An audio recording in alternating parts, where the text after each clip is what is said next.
Hello and welcome to Sex Ed Sundays with Dr. Sonya Maya. That's me. Every Sunday I've been talking about sex education, relationships, and psychology. So if you like that kind of content, then why not? Hit that like, hit that subscribe, turn on those bell notifications.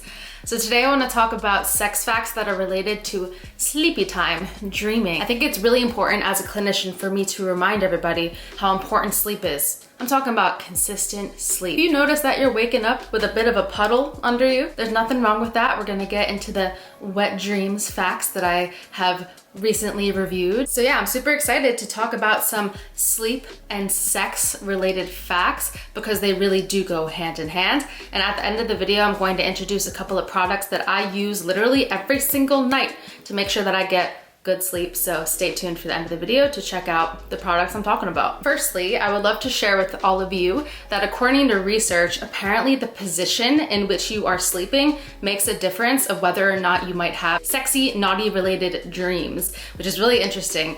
Apparently, if you sleep on your stomach, you're more likely to have spicy dreams. Why is that, do you ask? Well, Dr. Justin Miller, who is an educator, a sex therapist as well, who does a lot of really great trainings and seminars, writes a lot of articles. He's associated with the Sexual Health Alliance, where I'm getting my sex therapy certification. He has this article, I'm linking it below, related to this particular topic. There was a study that collected 670 college students, and it found that those who slept on their stomachs were more likely to have erotic dreams. They were also more likely to have dreams about being naked, also dreams about being locked or tied up, being smothered, or seeing UFOs. So, aliens. When you think about the reason for this, the research is a little bit confused about why does sleeping on your stomach lead to more erotic dreams. However, what they speculate is if you are sleeping on your stomach, that might actually cause a bit of a pressure to the genital area, and pressure to the genital area combined with the blood flow that goes around your body even more so when you're sleeping might lead to some spicy feelings down there, fanny flutters, and then potentially erotic dreams. And I believe this is for men and women. I don't think there's enough research out there looking at the gender differences in terms of who's sleeping on their stomach and having erotic dreams or not. Let's talk about wet dreams. What are wet dreams? What is that about? So a wet dream is when a male releases semen whilst sleeping, or a female might have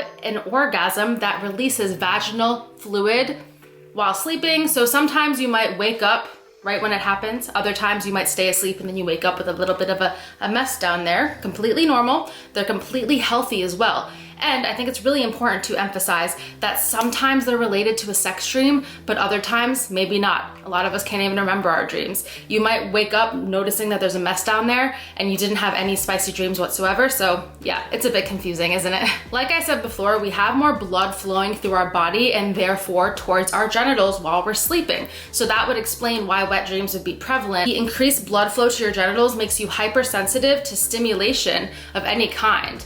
And some people have wet dreams without even ever having an orgasm too, so yeah. Studies suggest that approximately 66 to 85% of men have experienced a wet dream, and approximately half of women have reported that they've experienced wet dreams at least once in their life. According to my research, only 10% of women experience female ejaculation in general. Women who experience wet dreams are likely to experience it at least a few times a year. Research also shows that typically vulva or vagina owners, they will have their first wet dream before the age of 21. This might be pretty obvious, but it's more likely that a male or man, anyone with a penis, might know that they have a wet dream more than a woman, because typically there's gonna be like more of an ejaculation response in general.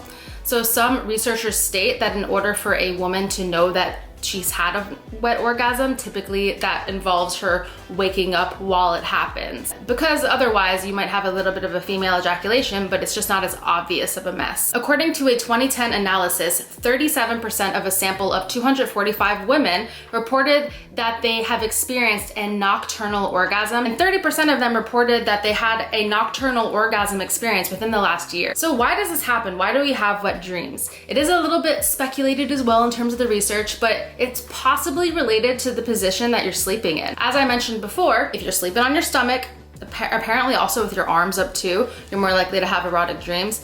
And it could also be related to the dreams you're having, but not always. Studies show that individuals who fall asleep while watching porn, or if you watched a lot of sexually explicit content that day, you're more likely to have spicy dreams. According to research, approximately 8% of our dreams involve sex, and of these dreams, approximately 4% result in orgasm. So I find that pretty interesting. So we have sex dreams about half of that time, you might have an actual explosion down there. But yeah, when we get into deep sleep, there's this thing called REM that happens, rapid eye movement. That's when you get into the deepest state of sleep. That's when you start dreaming. I could be totally wrong, but I think Ruby, my basset hound, is having a dream about drinking water here. Maybe she's in REM. Or is she awake? I don't know. You tell me. And when this happens, people tend to have genital arousal, faster breathing, and increased heart rate. As I said, increased blood flow, increased arousal, increased wet dreams. Women typically experience clitoral erections while sleeping, and I'm sure you may already know this, but a lot of men, they also have nocturnal erections. This a lot of the time has to do with hormones. For example, if there's more of a testosterone boost happening, you're more likely to have these types of erections at night. But yeah, there's nothing wrong with having a wet dream, so don't feel shame about it. Nothing wrong with that. As long as you're hygienic about it, you know? You wake up, notice a bit of a mess, wash it off with water and soap, change your clothes, and you're good to go. You know, change your sheets too. Why not? Lastly, of course, I want to talk about the obvious. Better sleep, better sex, and vice versa. So if you're sleeping, I would say like 7 to 8 hours a night, that's pretty ideal. You want to keep it consistent. You're more likely to have better energy, feel more leveled and balanced, therefore better psychological well-being, and therefore more energy for sex. Hey. And of course, a lot of research shows that having an orgasm is actually really good for stress relief, and it's really good for better sleep. So you're more likely to have better sleep after an orgasm. And I would think for you know, peen owners, for example, a lot of the time after they ejaculate, they have that rush of hormones that makes them tired. So it definitely goes hand in hand, you can't deny that. And if you are someone that struggles with sleep, I do want to introduce you to Pillow Cube. I just got this Pillow Cube mattress deluxe. This Pillow Cube mattress is amazing. It is so comfortable. It has that perfect combination of like squishy and firm. And I have a king size mattress now. Thank you, Pillow Cube, even though I'm super single, but it's really nice because I can like lie horizontally on it really nicely. So I feel kind of spoiled in that regard. They have these really awesome ice pillow cubes. And what I mean by ice is that this Pillow Cube, it actually stays cold throughout the night. They have a bunch of different options in terms of if you want to get like a different type of pillowcase, but I love this pillow because when you sleep with a Pillow Cube like this, not only does it stay cold and capture the cool air, it also perfectly aligns your neck and spine while you're sleeping. So you're less likely to wake up with shoulder and back pain. If you're a side sleeper, I highly recommend the Pillow Cube mattress or the Pillow Cube.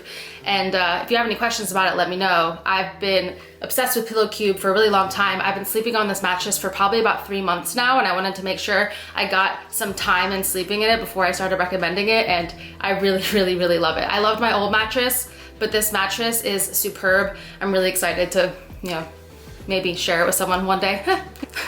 But you can use the code Sonya10 for 10% off all of Pillow Cube items. If you'd like, I have the link below to Pillow Cube. If you're somebody that has a lot of unwanted sex dreams and you notice that you sleep on your stomach and then you're watching this video, you're like, oh shit, Dr. Sonya Maya said that that's why I'm having sex dreams. Maybe you don't want to have sex dreams. Maybe you just want to have sex, you know, voluntarily when you're awake.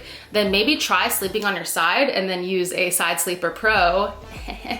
And then you'll see what I'm talking about because it's amazing. Thank you so much for watching. Please make sure to like and subscribe and turn on bell notifications. If you like videos like this, then you might like this video I just made last week about the myths and facts about squirting. So check that out after this and have a great week. Bye.